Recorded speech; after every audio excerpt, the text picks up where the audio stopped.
This week, the Trump administration moved to rename a Georgia military installation. Fort Moore, located just outside of Columbus, Georgia, will once again be called Fort Benning. But does this mean Fort Benning reverts to what it was, back to what it was? Our Jennifer Bellamy is here to verify.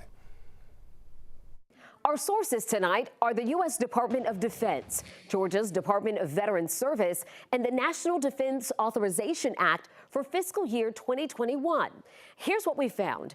For more than 100 years, Fort Benning honored the life of Confederate officer Henry L. Benning, a justice on the Georgia Supreme Court who vocally supported secession after Abraham Lincoln's presidential election.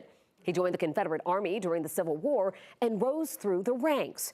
But in May 2023, as part of an effort to address racial injustice, the base was renamed to honor the late Lieutenant General Hal Moore and his wife Julia, marking the first time the Army named a base in honor of a married couple.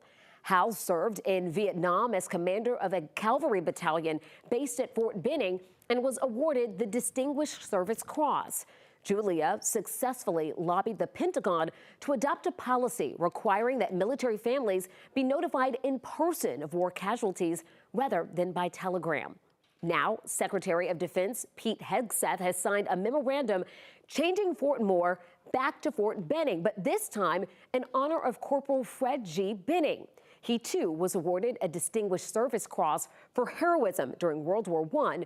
The reason a different Benning is chosen here is because Congress passed a law in 2021 prohibiting bases to be named after anyone who voluntarily served or held leadership positions within the Confederacy.